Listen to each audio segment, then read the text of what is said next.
Aħna ma niġux fil-Knisja għax aħna perfetti.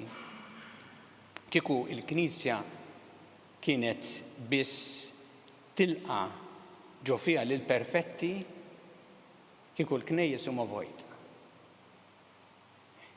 Ġieli jkun hemm min jirraġuna hekk jgħid jiena ma mmurx il-Knisja għax dawk apokriti, speċi jiena m'iniex bħalhom.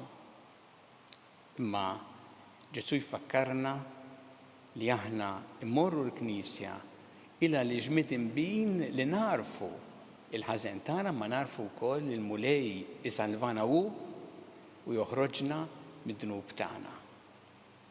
U għalhekk il-Knisja tilqa' fiha lil miet imbin. Sa dan ifisser li tajba li nagħmlu għad id-domanda li aħna nkunu kuntenti fid-dnub tagħna xejn minn dan. U Papa Franġisku jagħmel distinzjoni tant importanti bejn qalb midimba u qalb korrotta.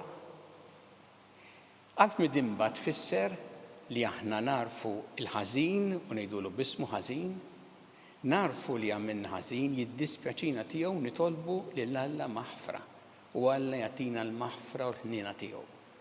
Dik hija qalb midimba. Qalb korrotta hija qalb li ta' xi ħadd li jissetilja fil-ħażen. Aċċetta flok li l-ħażin jgħidlu ħażin li jgħidlu dan l-istil tal-ħajja tiegħi u ngħix hekk. U allura jibqa' jgħix fil-ħażen jew fil-ħażen il għaliex aċċetta li dak huwa l-mod kif jgħix. Biex niftehmu d-differenza bejn xi ħadd li jisraq xi ħaġa, jaraf li għamel ħażin, jitlob maħfra lil Alla permezz tal-qrar u jrodda lura. Dik hija qalb midimba li titlob il-ħniena tal-Alla. Qalb korrotta hija jekk xi ħadd jieħu iktar bil-moħbi minn taħt milli jidher, jieħu inkollu u jgħid x'fiha. X'ħadtek jagħmel daqshekk u jibqa' dej. U dak jażlu bħala l-istil tal-ħajja tiegħu.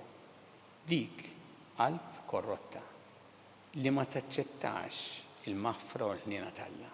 Tolbu l-mulej llum il-quddiesa mdawlin bil-kelma tiegħu li aħna narfu id-dnubiet tagħna li nitolbuh il-maħfra u l-ħniena tiegħu li qatt ma nissetiljaw għall-ħażen mod li jkollna qalb korrotta, imma il-qalb tagħna tkun dejjem miftuħa għall-maħfra u għall-ħniena tiegħu.